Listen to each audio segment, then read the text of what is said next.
Well, thank you very much, everybody. It's great to be in this beautiful Oval Office. It never looked so nice.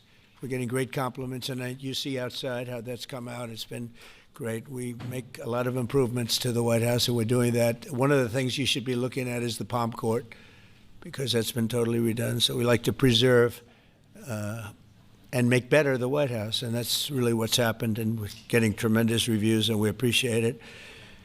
But we're here for a different reason. It's called Operation Summer Heat, which is an appropriate term in light of what we're doing. And early yesterday morning, I returned from the Middle East, where we celebrated a historic agreement to end years of suffering and conflict. Amazing. Every country came together.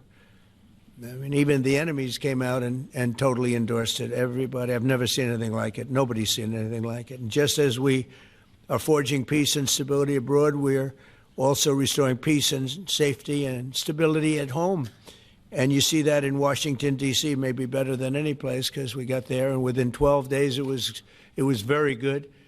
And within 30 days, it's been as safe as any city in the country. It's been great. Took out 1,700 people, got them out. These are career criminals in many cases, and people that shouldn't have been allowed in by the Biden administration. Historically, the summer months have been a time when violent crime soar, as you know, but not under President Trump. Today, we're announcing the results of a sweeping law enforcement effort known as Operation Summer Heat. We were in many cities that people didn't know about. We kept it a little quiet, and it had a big impact, and you'll hear that in a second. But over the past few months, FBI offices in all 50 states made crushing violent crime a top enforcement priority. That's what they did, rounding up and arresting thousands of the most violent and dangerous criminals. And these are among the most dangerous and violent people in the world. They were allowed, in many cases, not in all cases, but in many cases, they were allowed in by a very foolish, actually stupid, open border policy. Just anybody could have come in. They emptied out their jails, their prisons, their mental institutions. They emptied them into our country. And the people behind me have done an incredible job, because if we didn't have that administration, it would have been so much easier. They allowed millions of people in this country that shouldn't have been allowed, including over 11,000 murderers, half of whom murdered more than one person. And many of them are gone now, or they're put in prison, because we don't want to have them come back. So we literally put them in our prison, which we don't want to do. But we bring them back to their countries. Working with state and local partners, the FBI arrested over 8,000 violent criminals during the course of this period. In major cities like in New Orleans, Nashville, we saw a 250% increase in arrests. And we really went after the bad ones. These include 725 individuals wanted for violent crimes against children and murderers. These arrests are in addition to the work of our historic federal task forces that Make D.C. Safe Task Force has been unbelievable. I mean, the job they've done, it's incredible. And it's been so nice, because so many people, they're going out to dinner and they're having dinners. They didn't go out for 4 years. And now they're going out 3 times a week. The restaurants are opening. Restaurants are full. And usually that means a lot of good things. But restaurants that were closed are now opening up. And everybody's happy. Nobody's ever seen anything like it, actually. And everybody feels safe. You can have a child walk right through the middle of Washington, D.C., and nothing's going to happen. We were losing more than one person a week in Washington. They're being killed on an average of over one a week. The Make D.C. Safe Task Force has been incredible, and the Make Memphis Safe Task Force is having very similar results. It's much earlier, but we've been there for a week and a half, but I'm hearing the results are pretty incredible, and you'll hear about that. They're mobilizing more than 20 federal agencies for the largest law enforcement operation targeting violent criminals in American history. As a result of these efforts, violent crime declined nearly 20% nationwide compared to the same period last year, and it was the safest and most peaceful summer in 2 decades. And honestly, we haven't really even gotten going yet. If we didn't have to fight all of these radical left governors, we could have had Chicago taken care of, as an example. They had, in a short period of time, 4,000 murders in Chicago, and we have to listen to this man stand up and say that we're bad people. And the people of Chicago are walking around with MAGA hats. You have women, beautiful black women, walking around with MAGA hats. Please let the president in, and we don't care how he does it. They're not interested in National Guard or Army, Navy, bring them in, Marines, bring in the Marines. They just want the crime to stop, and more so because of the success that we had in D.C. I think if we didn't have that success, nobody would even believe it. So I want to congratulate all of the incredible law enforcement professionals joining us today, especially Attorney General Pam Bondi, who's terrific, Deputy Attorney General Todd Blanche, who is a fantastic legal talent. He really is. He's a great guy, too. And, of course, FBI Director Kash Patel. They have worked so hard on this and other things. Since the start of the administration, the FBI has arrested over 23,000 violent criminals, more than double the number arrested in the final year of the Biden disaster.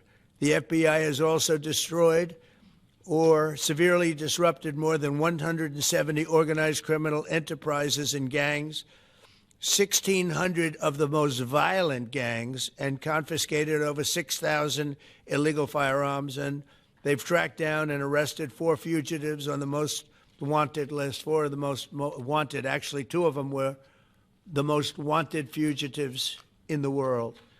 There's still much more work to be done, which is why the FBI continues to work alongside the Department of Justice, the Department of Homeland Security, and the Department of War to defend. And Pete Hegseth has been fantastic, by the way, on this too, on other things, but on this too, to defend law and order and combat violent crime, arrest illegal aliens, and make American cities the safest in the world. And when I campaigned, I talked about crime, but I never knew that we were going to get into it like we did. You know, I mean, I used to watch these cities with the murders.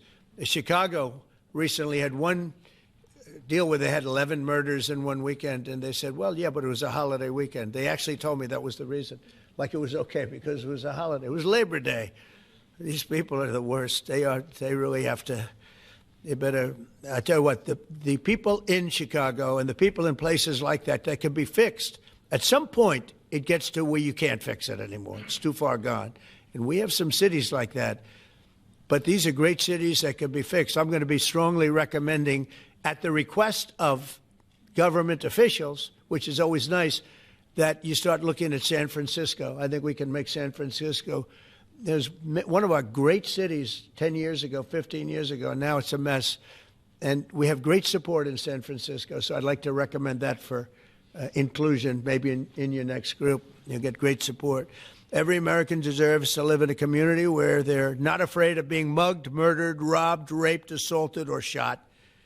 And that's exactly what our administration is working to deliver.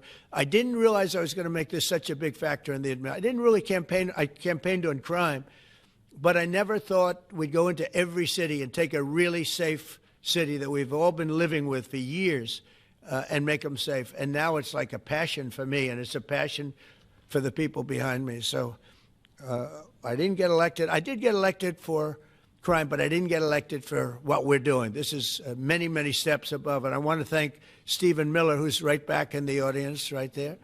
I'd love to have him. I love watching him on television. I'd love to have him come up and explain his true feelings, but maybe not his truest feelings. That might be going a little bit too far. But, Stephen, thank you for doing an unbelievable job. And the people of this country love you, I'll tell you, and they love what you say about crime and stopping crime.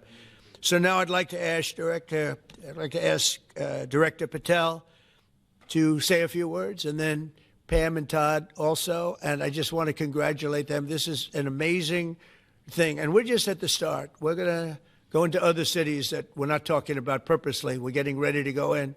And when they go in, like Kash, as an example, told me that people didn't even know. 5 months ago, they went into Chicago, and they started doing a lot of work in Chicago. And we brought the numbers down a little bit.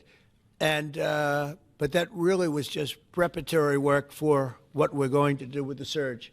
We're going to have a surge of strong, good people, patriots, and they're going to go in, they straighten it all out. So a lot of these cities we're already working on, but we don't do it with a big flavor. But in a little while, you're going to see some numbers that you're not going to believe. And I think you'll probably start with Memphis, because I'm hearing the numbers are much quicker than we even thought possible. But again, D.C. it speaks for itself. Chicago is going to be okay. We're going to save Chicago. And I told you, and I told them, a very respected man, the head of the Union Pacific, said, "Sir, save Chicago. It can be saved." And the way he said it, it was like, can you believe it? We're trying to save Chicago. But I understood exactly what he wants, and that's what we're going to do. We're going to save all of our cities, and we're going to make them essentially crime-free, like other countries have crime-free. If you go all over the world, you go to the world, you hear Afghanistan and you hear all these different places. Our crime in certain cities is worse than anything they can even imagine. And we're not going to have that any longer. It's going to stop, and it stops right here. Kash, please. Thank you, Mr. President. What I'd like to do is just highlight some of the outstanding work that the men and women of the FBI have been doing. And thanks to your brave leadership and the mandate you were given by the American people not only to defend the homeland but crush violent crime, you tasked us with our great partners at the Department of Justice and the Attorney General and the Deputy Attorney General to start making arrests and bring prosecutions and safeguard our cities. And you said it. This is just the beginning. In just 7 months, I hope the media takes a look at every one of these charts, because these are the best numbers for fighting crime in U.S. history, and it's only 7 months in.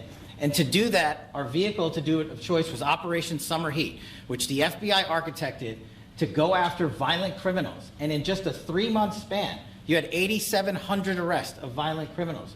You had 2,200 firearms seized off the streets permanently to safeguard our communities. You had 421 kilograms of fentanyl seized. Just to put that in perspective, that's enough to kill 55 million Americans alone.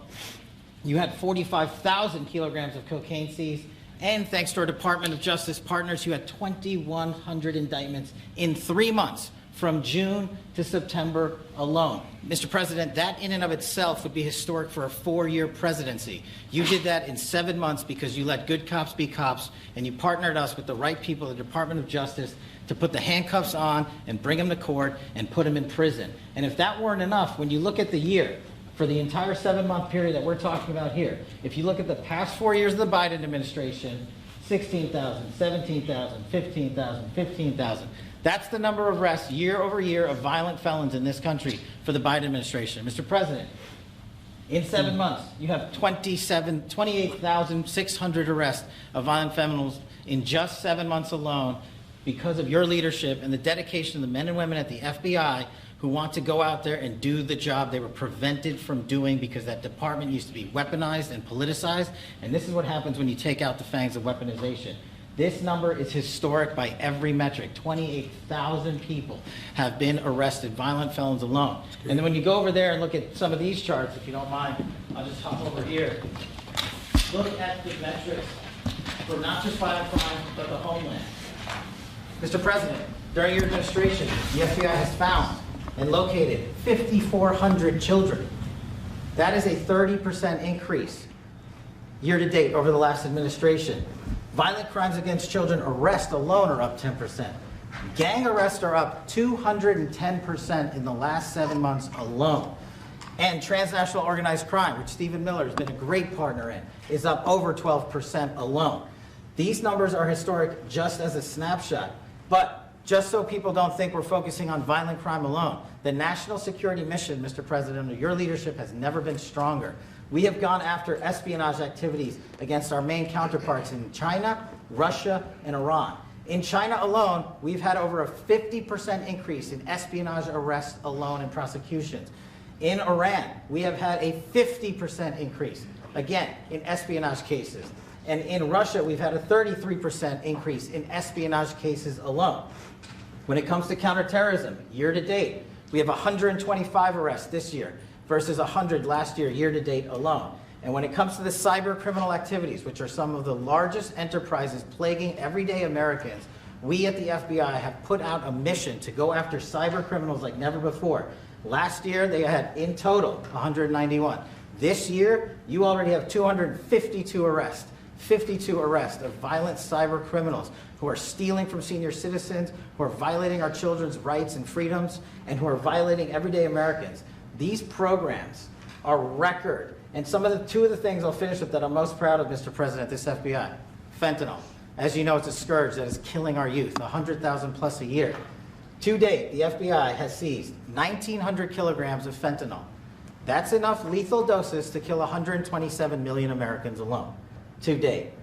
And if that weren't enough, Mr. President, you said we have to go after the worst of the worst. And you empowered our Department of Justice, our Attorney General, Deputy Attorney General, and the Deputy Director at the FBI, led the charge, not just on summer heat, but he also led the charge in the FBI's 10 most wanted fugitives. These people have been on the run for years. And in 7 months, you captured not 1, not 2, not 3, but 4 of the FBI's most top 10 fugitives. 4. And just to put that in perspective, Mr. President, the Biden administration captured 4 in all of 4 years.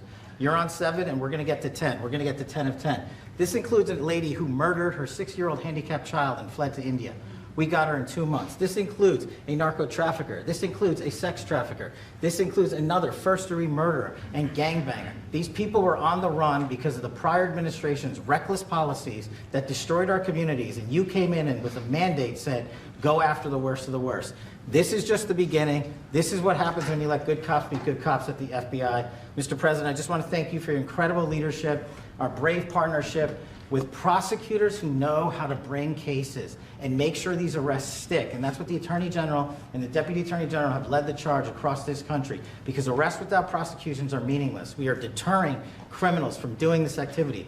We are preventing criminals from coming into America, and we are absolutely crushing violent crime like never before and defending this homeland, sir. And not to mention, I almost forgot this one, it took you, sir, 2 weeks to get the Abbey Gate bomber.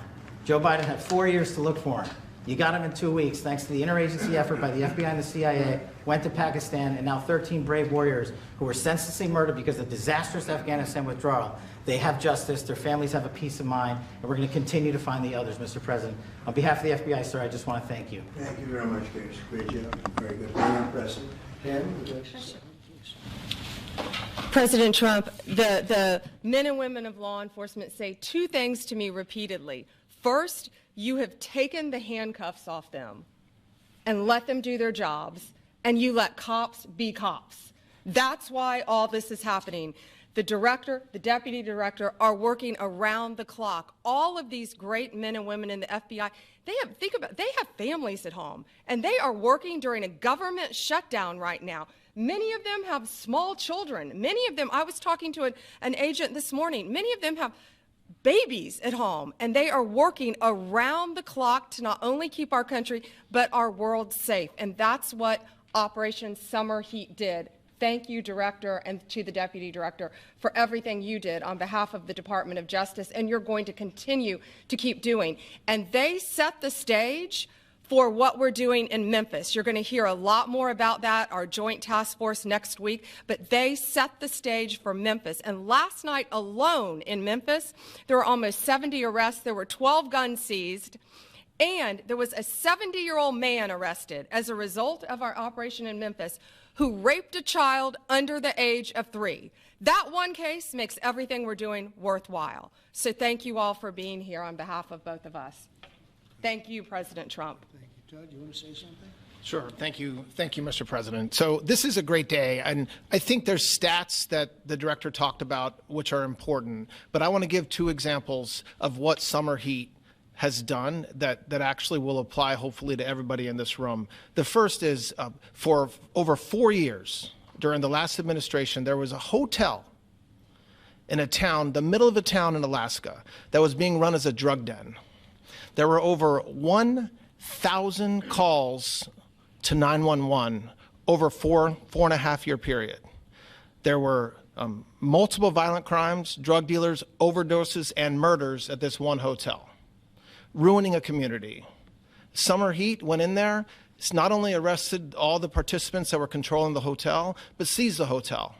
And so that's one example of what summer heat means to everyday Americans that just want to live in peace. The second example is a large narcotics trafficking group that was selling fentanyl in the state of Washington. They were shipping fentanyl and using commercial aircraft, putting fentanyl pills and powder in suitcases, flying them from the southwest border, mostly Arizona, all the way to Washington. It had been going on for an extremely long time, and the entire organization was arrested. And I say those 2 examples because it's easy to look at the board and see 1,000 arrests. How much different is our communities now compared to the past 4 years? But there's actual life examples. Every one of these arrests means that our streets are safer, and that's because of the work of this administration, of President Trump and Director Patel. So I will tell you, Attorney General Bondi and I are together every day with Director Patel, figuring out ways that we can continue to do this work, and it's not going to stop. Like the Attorney General said, and like the President said, this is just the beginning, or phase one, or a start, whatever you want to say, but it will continue on. So thank you, Mr. President, and thank you very much, Director Patel. And Mr. President, just one last thank you from the men and women at the FBI. You found a way to get these individuals paid during a government shutdown, our 1811 agents. So on behalf of the FBI, it's a great debt that we owe you, sir. They're now allowed to pay for their families, so thank you. And the military. Good. That's right. Thank you. Okay, thank you very much. Any questions, please?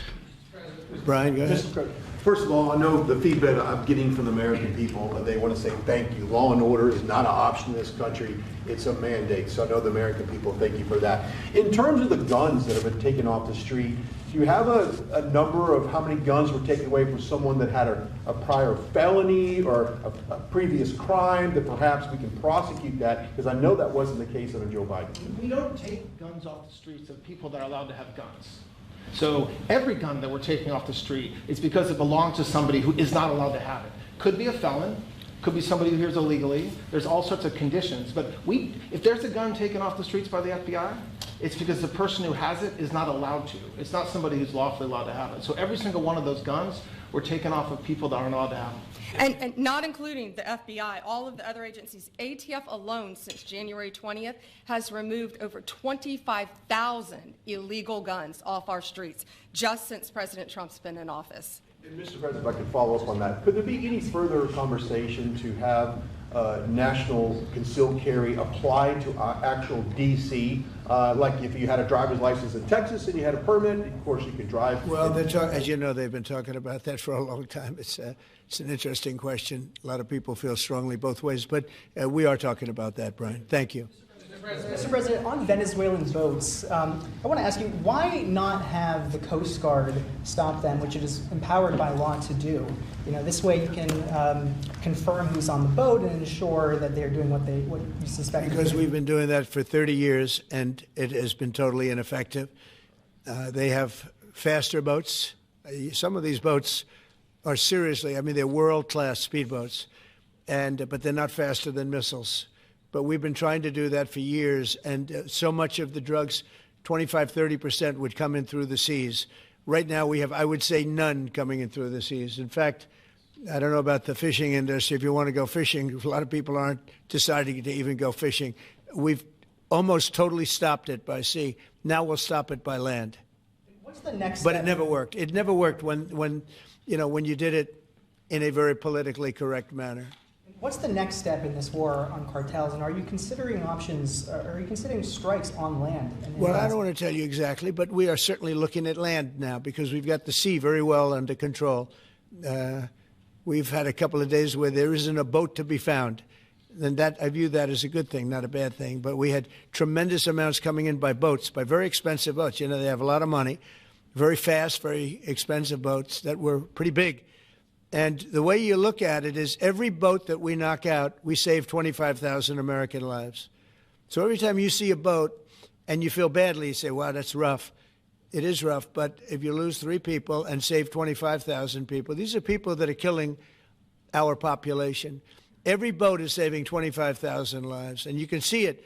The boats get hit, and you see that fentanyl all over the ocean. It's like floating in bags. It's all over the place, and it's a tremendous. We're saving tremendous amounts of lives. Yeah, Mr. President, on that issue. I know you've talked about, I have a question for you, and then I also have a question for Director Patel. I know you talked about having some distaste for Boston recently. Is this one of the cities that you might be looking into, and can you give us a hint about other cities that you might be You're saying for where? For where? For Boston. Yeah, well, Boston has a bad mayor who at least is a reasonable IQ person. You know, most of them are low IQ. But and they're so bad. I mean, what's going on in Chicago is just, you'd think the guy would say, hey, look, we have a problem, Mr. President. Could you come in and straighten it out? We could have that done in a month if we had their cooperation. It's going to be done anyway, but we could have it done in a month. Yeah, Boston, she's got 4 areas that are, wrong. And, somebody said, would we think about taking the World Cup away from Boston if they don't straighten it out? And the answer is yes. We have the right to do that with FIFA. So if we think that LA is going to be bad, or we think that applies a little bit to the Olympics too, but we'll talk about FIFA first. FIFA is very hot. If we think there's any reason that, whether it's Boston or anywhere else, that they're not doing their job, we're going to take those World Cup games and move them someplace else. Thank you. And then Director Patel, there's been so many conspiracy theories swirling around about the assassination of Charlie Kirk. Do you have any updates for us, especially in light of all the online content that everyone's been talking about? The only thing we deal with at the FBI and the Department of Justice is facts. And we delivered at record speed a manhunt to capture Charlie Kirk's alleged assassin in 33 hours. And if you put that in perspective to Luigi Mangione or the Boston bomber, they took them 5 days and a police officer lost their life in their manhunt. We are running on absolutely every single lead. And the best thing we can do to honor my friend Charlie Kirk's life is to make sure that everyone involved is prosecuted to the full extent of the law. And that's what we're focused on, investigating the facts, not trading in conspiracy theories. Okay. Mr. President, thank you so much. Thank you. In light of China's export curbs on rare earths, do you view India as a reliable partner going forward? And are you planning to meet Prime Minister Modi in Malaysia? Are you open to talks in terms of Yeah, trade? sure. He's a friend of mine. We have a great relationship. He just said that 2 days ago, as you know. We have a great relationship. No, we were not happy with him buying oil from Russia, because that lets Russia continue on with this ridiculous war where they've lost 1.5 million people, by the way. Russia's lost 1.5 million people, soldiers mostly. This is a war that should have never started, but it's a war that Russia should have won in the first week, and they're going into the 4th year. And I want to see it stop. So I was not happy that India was buying oil. And he assured me today that they will not be buying oil from Russia. That's a big stop. Now I got to get China to do the same thing.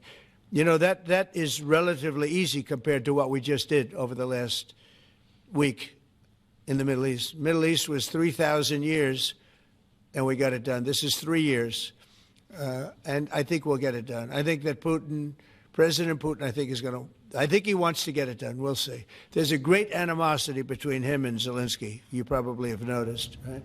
And I think it's hurting the process. Yeah, please. Mr. President, thank you. Curious, why did you authorize the CIA to go into Venezuela?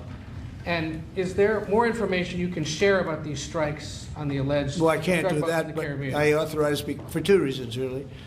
Number one, they have emptied their prisons into the United States of America. They came in through the border. They came in because we had an open border policy. And as soon as I heard that, I said, a lot of these countries, they're not the only country, but they're the worst abuser. And they've entered they've allowed thousands and thousands of prisoners, mental institution, people from mental institutions, insane asylums, emptied out into the United States. We're bringing them back. But that's a really bad, and they did it at a level that probably not, many countries have done it, but not like Venezuela. They were down and dirty. And the other thing are drugs. We have a lot of drugs coming in from Venezuela. And a lot of the Venezuelan drugs come in through the sea, so you get to see that. But we're going to stop them by land also. Does the CIA have authority to take out Maduro? Oh, I don't want to answer a question like that. That's a ridiculous question for me to be given. Not really a ridiculous question, but wouldn't it be a ridiculous question for me to answer? But I think Venezuela is feeling heat, but I think a lot of other countries are feeling heat too.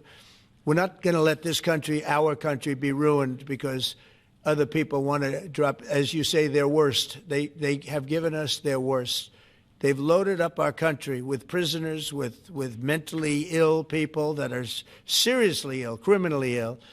And we're not going to take it. And so, I mean, it's just one of those things. And I can tell you, we've taken care of the sea. There's nobody, and we're watching. We're watching. And if we see it, we'll save it. Yeah, please. On the ships, though, sir, there are Republicans and Democrats up on the Hill concerned that in the briefings they've gotten about those attacks, they're not necessarily getting information about who was on them and what exactly was on those ships. Can you ensure that at but least they are lawmakers given will be told that? information that they were loaded up with drugs, and that's the thing that matters. When they're loaded up with drugs, they're fair game. And every one of those ships were, and they're not ships, they're boats, they're speedboats. They're extremely fast. record-setting type speedboats that cost a lot of money, and they have a lot of money because they're drug sellers. But they know one thing, and they all have the same thing in common. There's drug dust. They call it drug dust. They call it fentanyl dust all over the boat after those bombs go off. And you can take along. Attack them, though, that they're a drug We know before. We know when they go out. We know we have much information about each boat that goes out. Deep, strong information. Yeah, please.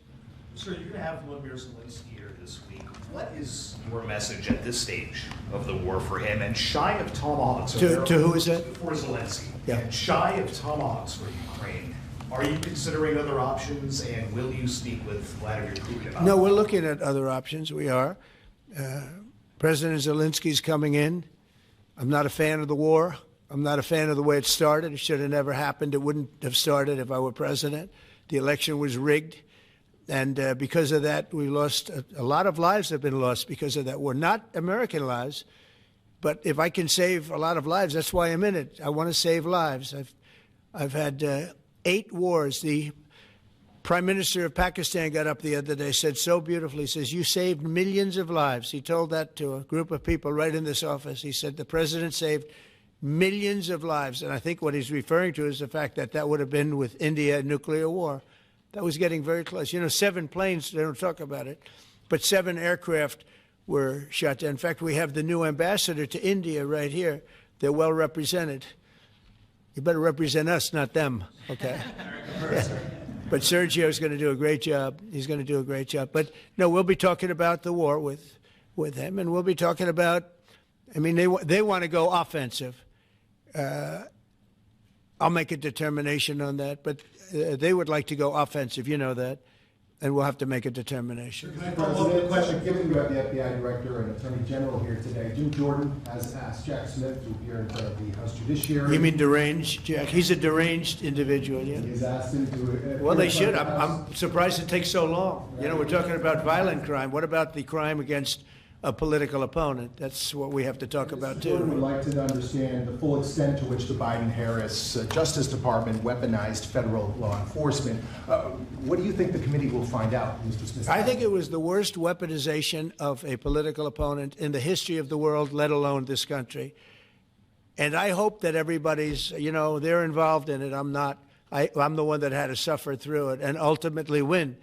But what they did was criminal. Deranged Jack Smith, in my opinion, is a criminal. And I noticed his interviewer was, I think that was Weissman. And I hope they're going to look into Weissman, too. Weissman's a bad guy. And he had somebody in Lisa, who was his puppet, worked in the office really as the top person. And I think that she should be looked at very strongly. There was tremendous criminal activity having to do. If we don't have fair elections in this country, we're not going to have a country. And I've said it from the beginning, fair elections and borders. And we need also fair press, because if you don't have fair press, it's very tough. And we've got the strongest border of anybody. Nobody has a border. We have a border where the numbers just came out again. You saw 0 people came in illegally. Now, we do take people into our country legally, but 0 people. But you know, you're talking about a different subject. You're talking about political crime. They have committed massive political crime. I hope they're looking at Shifty Schiff. I hope they're looking at all these people. And I'm allowed to find out. I'm allowed to, you know, I'm, in theory, the chief law enforcement officer. But I have a very good, talented group. This is about something else. But I hope they're looking at political crime, because there's never been so much political crime against a political opponent as what I had to go through. They raided my house in Florida. It was an illegal raid. I have a lawsuit that was doing very well. And when I became president, I said, I'm sort of suing myself. I don't know. How do you settle the lawsuit? I'll say, give me X dollars, right? And I don't know what to do with the lawsuit. It's a great lawsuit. And now I won. It sort of looks bad. I'm suing myself, right? So I don't know. But that was a lawsuit that was very strong, very powerful. They raided illegally my house in Florida, Mar-a-Lago. They went through the drawers of my young son. They went through all of the cabinets and drawers of the First Lady. She walked in, she said, wow, what happened? Because she's very meticulous, and this wasn't so meticulous. as she looked into the drawers and she saw everything a mess. What they did against a person that just got out of office. And then you look at these corrupt people. You look at Hunter Biden. You look at the signature. As an example, the Europen. I just signed so many different things. An admiral, a four-star general. I'm signing them left and right, the commissions. And by the way, I want to compliment John Thune and also Mike, our great speaker. But John Thune, all of a sudden I'm getting these things by the hundreds. I was getting one every 2 weeks. It would have been 4 years before you got them in more. You would have had some that didn't even get in, all because of Democrat obstruction. So John Thune did a great job. I must have signed 200 into the administration. We're just about caught up. It's amazing. And so compliments to John. He had to do some things that were very tough to do that he didn't want to do, but he was forced to do it by the Democrats. And as far as the shutdown's concerned, this is a Democrat Schumer shutdown. And he's trying to do it to get relevance back into the party because he's a loser. I've known him all his life. He's always been sort of a loser, but an intelligent one. But I think he's losing IQ points with time. I think that happens. I hope it hasn't happened with me. I know if it did, you guys will let me know about it very quickly. Question on violent crime, sir. Here in D.C., a judge has given the two teenagers that beat up ex-Doge staffer Big Balls probation. It's incredible. And no jail time. Is this justice? Jeanine Pirro is doing a fantastic job, and she is beside herself because you have these radical left judges that they beat the hell out of this guy. And there was many people against this one guy who was really trying to protect his girlfriend. He didn't want his hooded over the door but they really beat him up badly. That just happened, right? Yeah. Wow, that's terrible. I think the judge should be ashamed of himself. That's a big problem. You know, they can do their job and then they go into a court and the people are protected by these, I don't know where they come from. Where do these people come from? Where do the judges come from?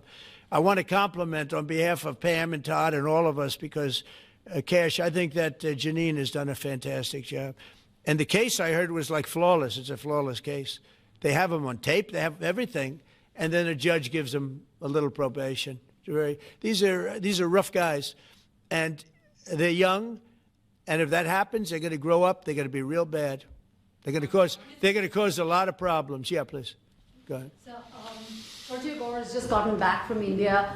What were the conversations like with Prime Minister Modi and the other? I think they were great. He reported to me that he's a great man, you know. Modi is a great man. That he loves Trump. Now, I don't know if the word love, I don't want you to take that any different. I don't want to destroy his political career, okay? But you have to understand, I've watched India for years. It's an incredible country. And every single year you'd have a new leader. I mean, some would be in there for a few months. And this was year after year after year. And my friend has been there now for a long time. And he's assured me there will be no oil purchased from Russia. I don't know, maybe that's a breaking story. Can I say that? Would you say? There will be no oil. He's not buying his oil from Russia. It started. You know, you can't do it immediately. It's a little bit of a process. But the process is going to be over with soon. And all we want from President Putin is stop this. Stop killing Ukrainians and stop killing Russians because he's killing a lot of Russians. Again, it doesn't make him look good. It's a war that he should have won in 1 week, and he's now going into his 4th year. That does not make this big so-called war machine look good.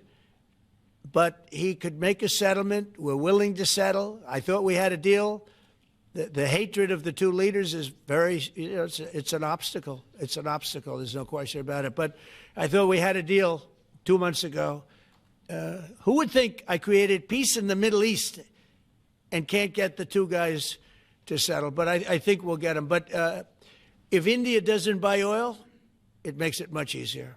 And they're not going to buy it. They assured me they will. Within a short period of time, they will not be buying oil from Russia. And they'll go back to Russia after the war's over. Jennifer? On the shutdown, sir, are FBI officials being paid right now? Are all the FBI employees being paid, and are all the... Well, that's what I understand. I hope so. Thanks to your great work, Mr. President. The 1811 special agents at the FBI are going to receive their paychecks. Got a lot of people paid, actually. We got the people that we want paid, okay? And we want the FBI paid, we want the military paid. We got the people that we want paid. And I'll tell you, the Democrats, they don't talk about this. You know, we're getting rid of programs that we didn't like, but that were negotiated in, but we didn't like. We're terminating those programs, and they're going to be terminated on a permanent basis.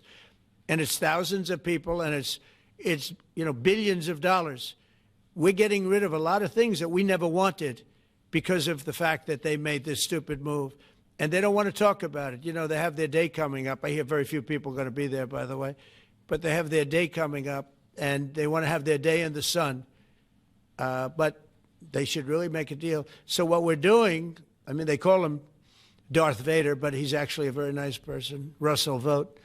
But Russell Vogt is really terminating tremendous numbers of Democrat projects. There's not only jobs, I mean, the project in Manhattan, the project in New York, it's billions and billions of dollars that Schumer has worked 20 years to get. It's terminated. Tell him it's terminated, Jennifer. All right. On Hamas, sir, what is your understanding of the pace of returning the deceased hostages? Are you pleased? Well, with they're that looking pace? for them. Absolutely. They're looking. So we have the living hostages all back. They returned some more today. It's a gruesome process. I almost hate to talk about it. But they're digging. They're actually digging. There are areas where they're digging and they're finding a lot of bodies. Then they have to separate the bodies. You wouldn't believe this. And some of those bodies have been in there a long time. And some of them are under rubble. They have to remove rubble. But there are graves, and some are in tunnels that died in tunnels that are way down under the earth. And the tunnels are like 3 feet. Can you believe it? 3 feet high. They lived like this for a long period of time. It's a horrible atrocity. At the same time, we, meaning Israel, but I knew everything they were doing pretty much. I knew most of the things they were doing, but they've killed probably 70,000 of these people, Hamas. And I said, it's time now. So we'll see what happens. We'll also see what happens. Your next question is going to be the weapons. We want the weapons to be given up, sacrificed, and they've agreed to do it. Now they have to do it, and if they don't do it, we'll do it. We had the head of CENTCOM today suggest that Hamas needs to hurry up and disarm and follow your comprehensive plan. Yeah. That it was the head of CENTCOM saying that. Is that not a signal to Hamas, to the rest of the world, that at some point the U.S. military may more directly engage? We won't need the U.S. military. We won't need it. Why not just you? Because we're very much involved in it. If we weren't involved, there wouldn't be peace. If we didn't destroy the nuclear capability of Iran, that deal would have never happened for two reasons. The Arab nations would not have felt bold enough to do it because you have a very powerful, at that time, Iran. It's not powerful anymore between what Israel and us did, because, you know, the attack was, if you look at it, we helped them very much. They will be the first to tell you, including shooting down thousands of drones that were coming into Israel. You know, we shot them down. We were shooting them down like it was target practice, but we shot down thousands of drones and missiles also going into Israel. But between what we did to Iran that way with the, you know, conventional, we will call it, and what see that beautiful plane, that B-2, I noticed it on the desk. I always thought it was beautiful, but I never understood it. Now I understand it. It took in hundreds of thousands of bombs in the form of two, but hundreds of thousands of pounds of bombs. And every single bomb hit perfectly. Then they sent Tomahawks in. They sent 30 Tomahawks on top of it. And that was totally, you know, CNN said, well, maybe it wasn't as bad as, you know, as Trump said, because I said obliterated. Obliterated is not a strong enough word, actually. And you saw the Atomic Energy Commission came out and said the word obliteration is very, very, think of it. They came in under potential fire. They entered Iran airspace late at night, in the dark, no moon. The moon was low for a reason. What time we picked it. Couldn't see anything. And they hit every target, and they weren't hit. Nobody saw that plane. That plane is stealth. Nobody saw it. The problem with that is it may be stealth today, but tomorrow it won't be. And we just ordered about 20 brand new B-2 bombers. It's unbelievable as a weapon. I know Putin, when I was riding with him in Alaska, we passed a lot of them. And he said, that really did the trick. I said, yeah, it did. It's amazing. The flying wing. But you It's still foresee no reason for the U.S. military to get involved in Gaza? No, I don't see that. No, I think we're going to handle it very well. We'll be helping Israel, but we have other countries that are now. You know, we signed, many countries signed, and many of those countries relatively are very strong military powers. And Hamas has no support. See, Hamas had the support of Iran, and now Iran says, don't get us involved. The last time they got them involved didn't work out too well. So they used to have the support of Iran. Today, Iran they're trying to survive. You know, when I heard the reports 2 weeks ago, Iran's looking to build a nuclear weapon, I said, don't worry about it. They got a lot of things they want to do before nuclear weapons. I said, the last thing they want to do is a nuclear weapon. It didn't work out. And if they did a nuclear weapon before they got even close, that site would be attacked and it would be wiped out. Yeah. Mr. President, you're meeting with President Xi in a few weeks. Yeah. If you can't come to an agreement or a deal at that meeting, are we in for a sustained trade war with China? Well, you're in one now. Look, we have 100% tariff. If we didn't have tariffs, we would be exposed as being a nothing. We would have no defense. You know, they've used tariffs on us, but we've never had anybody sitting in that chair that felt the need to do it. And they've allowed us to be $37 trillion in debt, et cetera, et cetera. Tariffs are a very important tool for our defense, for our national security. If we don't have tariffs, we're not going to have national security. As an example, if you look at Pakistan and Iran, I told them I was in the midst of negotiating a trade deal with Iran, and Pakistan was going to be in line.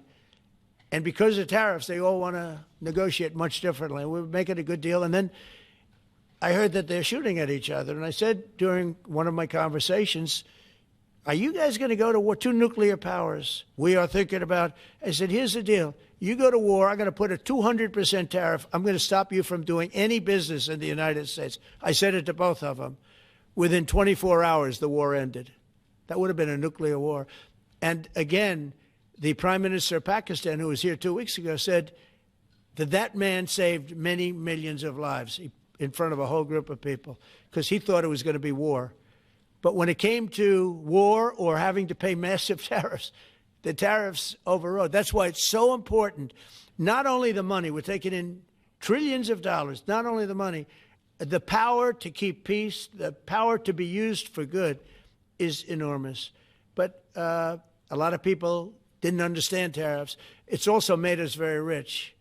We have a big case coming up in the Supreme Court, and I will tell you, that's one of the most important cases in the history of our country, because if we don't win that case, we will be a weakened, troubled, financial mess for many, many years to come. I don't even know if survivable is a good term.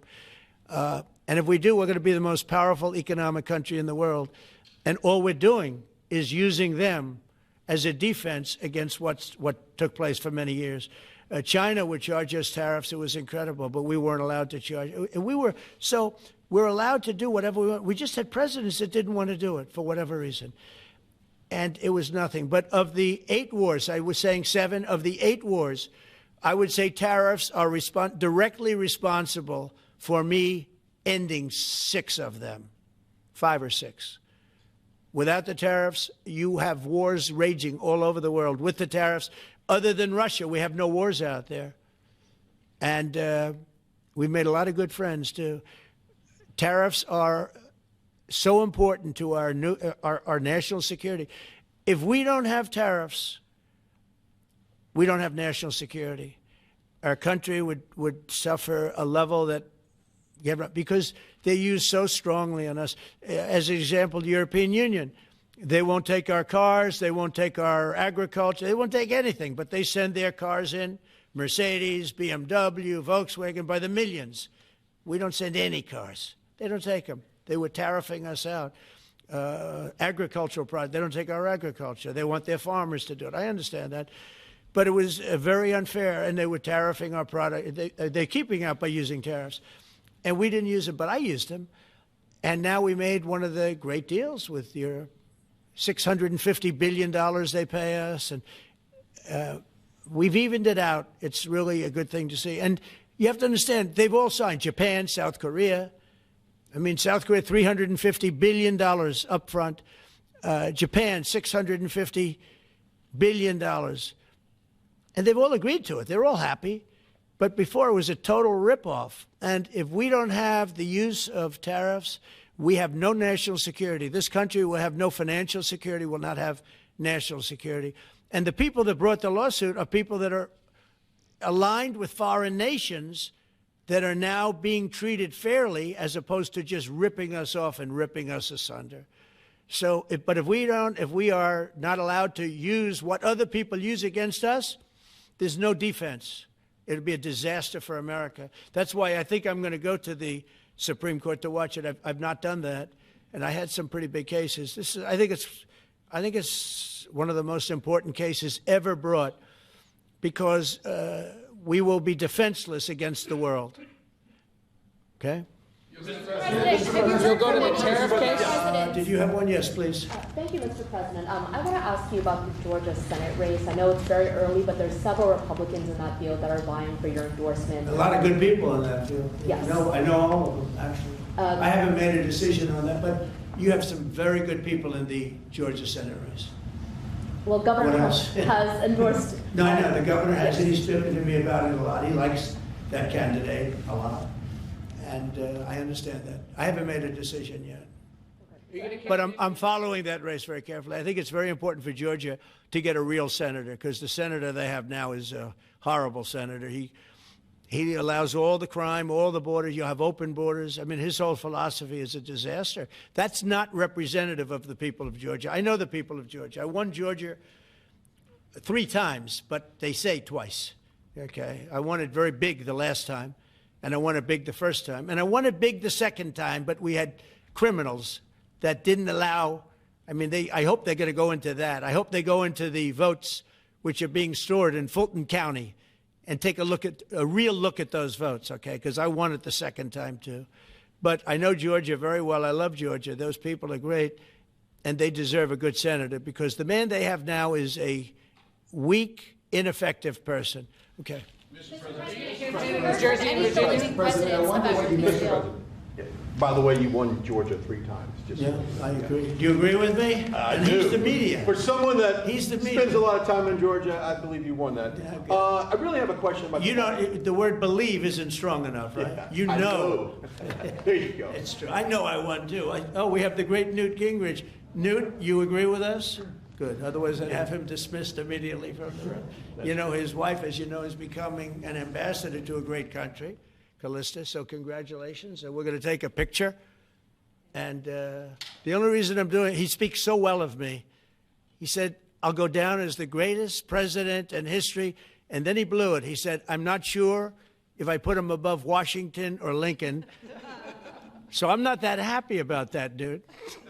I've got a question about the weaponization of the DOJ. The media often says your department is weaponizing the DOJ. Yeah, that's the opposite. It's the opposite. Todd, you represented President Trump and probably the greatest weaponization of the DOJ by Alvin Bragg. You know firsthand, if you can describe what you saw under the Biden administration and how they weaponized the DOJ. Well, I mean, I think it's hard to describe what happened in those last 4 years against President Trump. Alvin Bragg, a local prosecutor, his office staffed by somebody from DOJ. Jack Smith, picked as a special counselor, staffs his entire office with DOJ prosecutors. And then there are countless things that happened, all in writing, most of them on the docket, that require no explanation except a complete abomination of the place that the Attorney General and I run now, and Director Patel. So when people talk about this department weaponizing, it's embarrassing.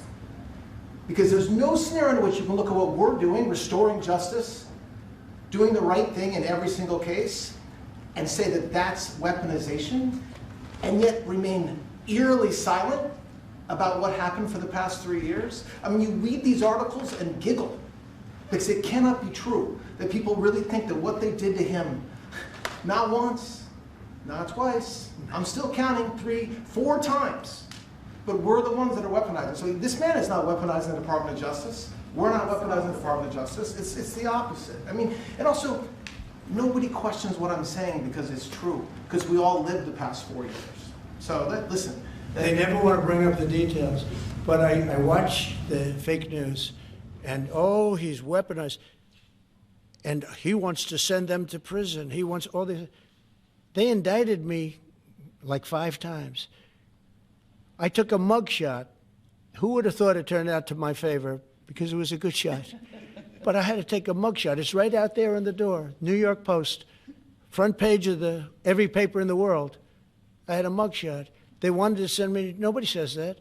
They say he's acting very, very tough. He's acting unfair. Let me tell you, if they've been nice to anybody, it's to those criminals, because they are so good having to do with all of the things we're talking about today with violent crime.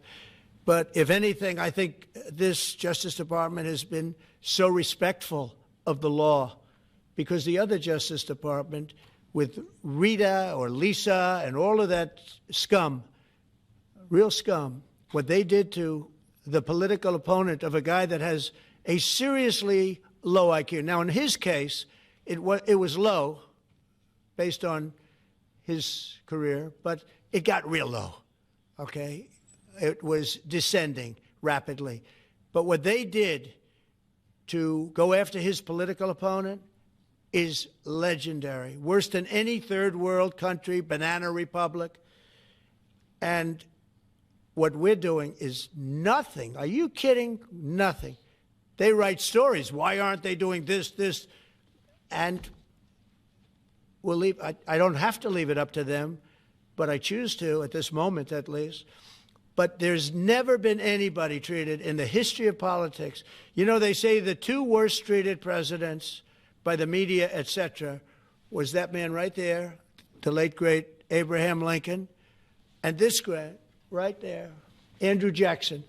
They say Andrew Jackson was treated terribly. They give him number 1 and number 2, but that was before I came along, Newt.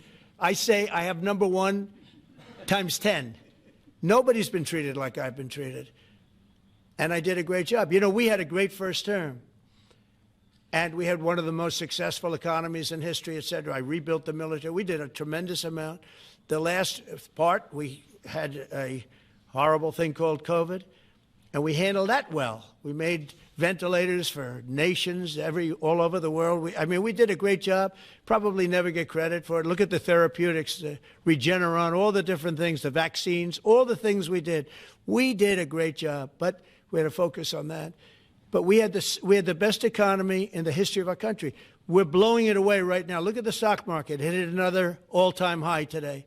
That's 48 days out of the few days that I've served. 48 days have already hit record highs.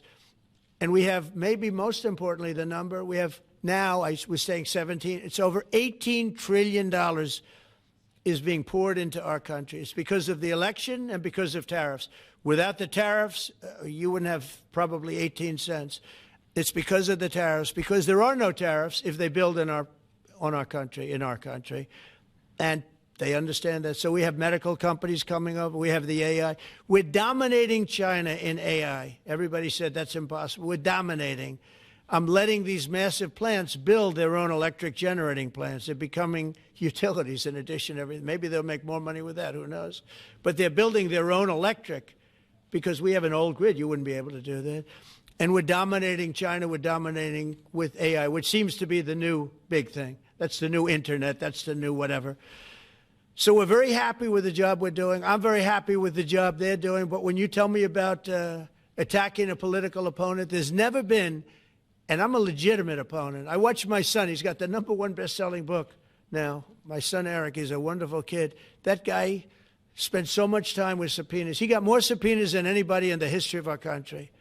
Think of it. And he's an innocent, good boy. He's a good kid. He's always been a good kid. All of my children are good. They went through hell. My children went through federal grand juries on a hoax. Think of it. You have Adam Schiff and Hillary Clinton and others make up a hoax and then wanting to so they know it's a hoax, and they go before the press, say Donald Trump Jr. will go to jail because of what he's done with Russia. I'll never forget, I get a call from my son, Don, and he said, Dad, I'm being accused of something with Russia. I don't know anything about Russia. He didn't know anything about. Think of it, how bad they are. They say he'll go to prison for the rest of his life. He knew nothing about it. On a hoax, the Russian hoax, Russia hoax, on a story that they made up. And they made it up in order to explain why Hillary Clinton lost an election that she lost by pretty good numbers. The second one, actually the second one was even better, but the third one, this one was too big to rig. It was just too big to rig. They would have rigged. They tried to rig it. But think of it. They want to send my children to jail, but they were after Don in particular. I'll never forget Adam Shifty Schiff, a total crooked guy, lying in Congress, making up a phone conversation that I have with you, totally made up. Then when he heard it was taped, he wanted to disappear. And Nancy Pelosi went crazy because they wanted to impeach me based on the conversation that was made up. When they heard the tape, everybody, I won it unanimously in the Republican Party. I got every single vote, something that never happens, and I beat it. But think of it, they want to put my son in jail for something that they made up. So they know they made it up. And they say he will serve the rest of his life in prison. These are sick, bad people. And don't tell me about us going after them. If anything, we've been very, very soft. I wouldn't be that soft, I'll tell you that. Thank you very much, everybody.